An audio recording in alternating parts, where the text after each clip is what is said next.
Hey y'all, this is TCA Gaming. I see that my mic is working. Sorry that you had the false flag, I guess, for a 20-minute video talking about the Burglary Part 2. I guess this will be the actual video. I'm not going to go as in-depth as I did before because I hate telling the story over and over again. And I know this is only your guys' first time, so I do apologize for that. But I'll give you the abridged version anyways because that's probably what you want. And we will show more Pokemon in this video. In the last video, I didn't really show hardly any Pokemon at all. But anyways, yeah, the guy come back that had stolen the stuff the first night. 2 days later, he was up there at the building. I didn't realize it at the time. We had set up some like chime alerts because we didn't have power up there. It's kind of like a doorbell type thing over a radio frequency. And so I went up there, thought it was going to be a deer because I couldn't see anything. And so all I got onto was my four-wheeler. So I rode up there with my four-wheeler, no phone, no keys, nothing. And there he was. So at that time, I tried to pull in front of his SUV with my four-wheeler to block him in. I went over to his door, asked him his name, told him to get out. He started getting nervous. I told him to get out, and he jackknifed his trailer backing up, but was able to create enough room to where he finished doing a U-turn and tore down the driveway. And so I didn't have anything on other than my shoes. I had shorts and a hoodie, but I didn't have anything with me, so I didn't want to try to go back to the house and tell Anna what was going on. I just hopped on my four-wheeler and I chased him down the driveway, and then the pursuit continued onto the road. We were going down the road. My four-wheeler caps out at 61 miles an hour. I didn't have a helmet on, but thankfully there were a lot of curves, so I was able to keep up with him for a while, but it still didn't matter. He did get away after we hit a straightaway, so I kept up with him for a little over a mile, but then I don't know which direction he went, so then I had to ride all the way back. Man, I was freezing cold. I didn't realize how cold I would get going that fast with the wind in my face and everything. It was a little scary not having the helmet on, but here, I guess I can show you guys a few videos, so let me see if I can pause this. Sorry, it might be a little loud. I'll try not to make it too loud. Let's see if I can pull it up. Yeah, so like this is one of the neighbor's cameras right there. You can see there's the guy. There's actually a vehicle plus a trailer, and you can see my taillights or my headlights on the backside here, but we're going pretty fast. Make sure it's not. All right, well, let's. And then keep listening. You can hear right there, like I just gun it trying to catch him, but you know, it doesn't always work out when you got a four-wheeler versus a vehicle. Here's one of my neighbor's yards. So like this is one of their ring cameras right here. So you're going to see him in front, and then I'm going to be coming down behind him if I can get it to play. Okay, it looks like I might have to have it playing. Yeah, well. Anyways, you can see I'm right there behind him. A lot of these curves I was able to keep up, but then, like I said, once he got to the straightaway, he just kind of took off on me, and I didn't have much to go on. Filed the police report. They did not catch him that night. I actually went around to a couple like trailer parks because I talked with the guy, picked up on like some marijuana that he might have been smoking, and got his accent. It was pitch black outside, so I couldn't see a whole lot, but I was able to make out that he kind of looked like this guy here. Was not this guy, but like take away the top, he had a hoodie going around his face, so it's kind of looked like he was maybe my age, scruffy hair, but he was a smaller build, kind of thin kind of deal. So I started trying to find vehicles everywhere I went, and I started knocking on doors and talking with people. And everybody was like, "Yeah, I hope you get him," but it wasn't the guy. I even went to like a laundromat. Here's a vehicle I found at a laundromat, and I went in there and started talking with some of the people there, but it was not them. But lucky enough for me, what ended up happening was this guy, he messed up. Did have a detective on the case, sent him a lot of information, car makes. We were starting to cut off different roads from cameras, from neighbors, and people who were willing to supply that to figure out the route that he had taken. But lucky for me, unlucky for the school, we have an elementary school directly off of our road, so he kind of did like this big loop, I think.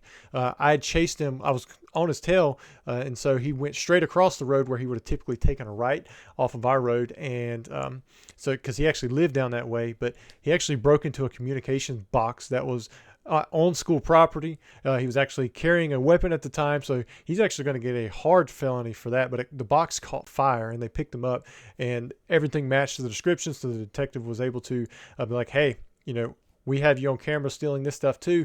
Do you have it?" The detective was then able to retrieve almost everything that was stolen, so that was really nice. But nothing Pokemon-wise was stolen. This is somebody who had no idea we had Pokemon stuff. They just apparently somebody had come down here once, like one night when we weren't aware, and they had found the building. There was no power on it. They didn't even know that there was a house down below it, and they saw it as an easy score. So this guy come out there one time, got away. He come back a second time, hoping to put stuff in that trailer, which we think he was going to be taking the vehicles. Maybe not a vehicle, because I don't think they would fit in there, but like the ATV or the go-kart. He says he was going to take the weight bench. I mean, I don't know. I mean, if I was the criminal, I wouldn't be admitting to anything, you know, in front of the cop about what I had intended to take, but he did. So he's behind bars. He's been charged with a felony, and so that story's done. But the reason I was going to talk about this, and I talked about so many other things in the previous videos, because we've had so much going on. I apologize, we haven't had many full videos. I've been doing these shorts because I have them lined up. It's kind of like disposable video stuff that I can put up there, give you guys a little bit of content. But I realize I haven't been talking about the market or any of these updates and all these cool things that have been going through auction.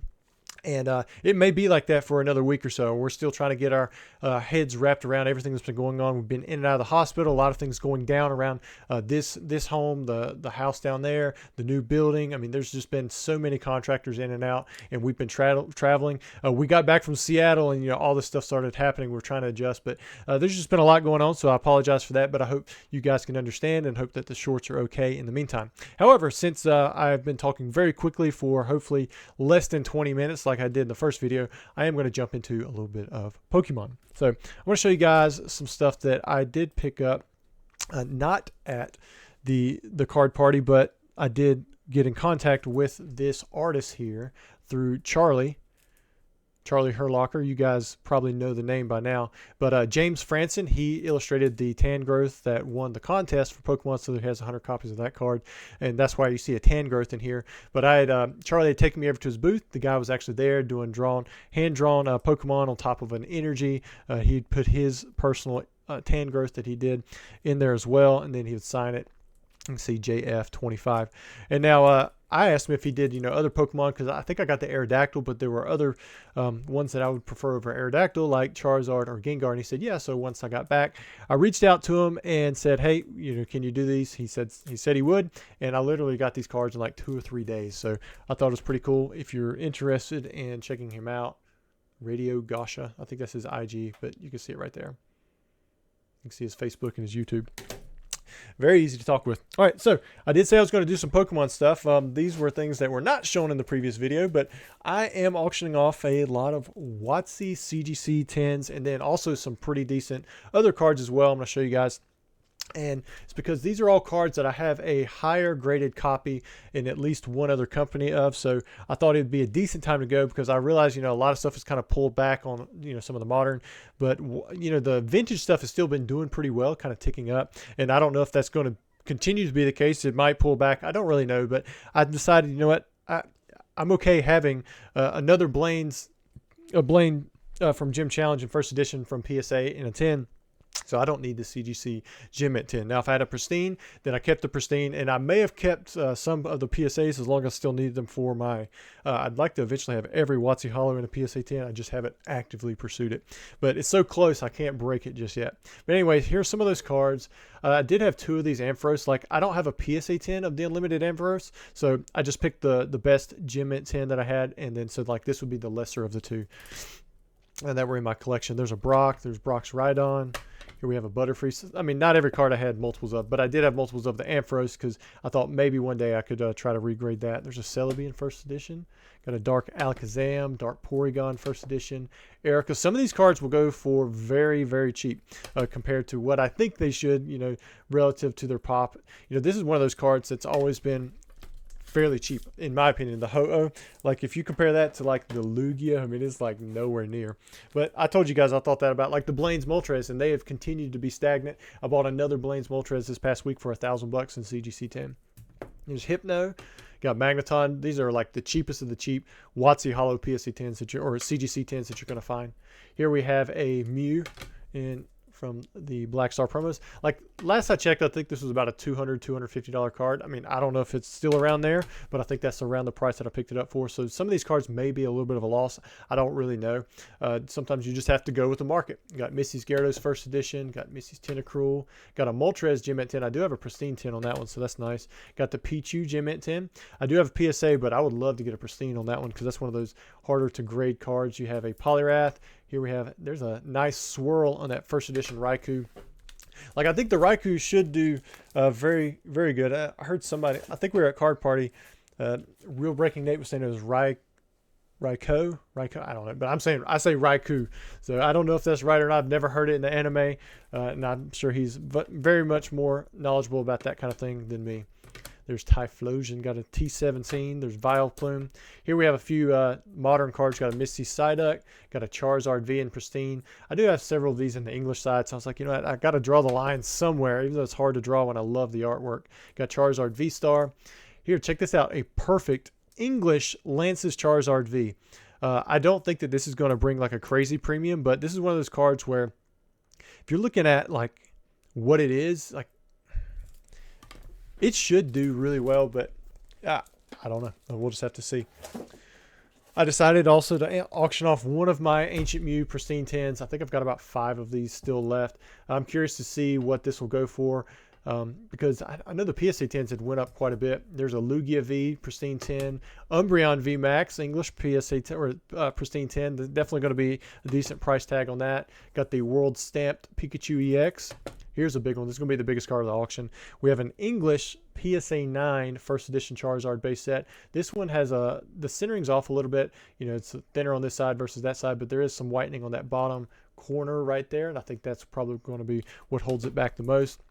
I did have a duplicate of the Staff Charizard in PSA 10, so I was like, all right, maybe now's a decent time to let it go and just see what it goes for.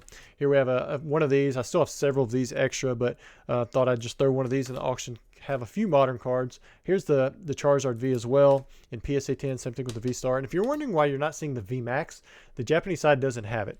Like, these were the 2 cards that were in V-Star Universe, but we got these 2 plus the V-Max that was like the Godzilla V-Max, all as UPC promos. So it was just a difference in release. And that's why I always thought that the Godzilla Charizard would do much better compared to those 2. Like, this is my favorite artwork. This is the one that actually has done the best. And the VMAX, to me, because it's like exclusive on the English side, I would have thought it would have did better. All right, here we have the SM247 and 248. These were super late release cards because of COVID. And then finally, we're going to finish off with these. I had a guy that was trying to get some cards to be signed by Ted Lewis and Lee Quick.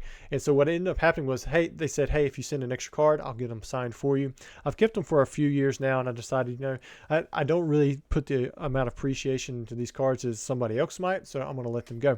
But there you go. That's all of the graded cards that I'm going to have. There is quite a few more items in this auction block. It's going to be one of the biggest auction blocks that I've had, probably going to be the biggest one at least of this year anyways. So if you're looking for some of those cards, be sure to check them out. They're going to start at a penny, and because they're all going at the same time, it may not be a good thing. It may be a good thing because it brings extra attention, but at least that's what I'm hoping, but it may not. It may just be wearing people's wallets out, and you know, the market absorbs some of it, and then some of it just goes for a good price. But anyways, hope you guys enjoyed the video. Thanks for watching, and I will see you in another one hopefully soon, but it may be a little while.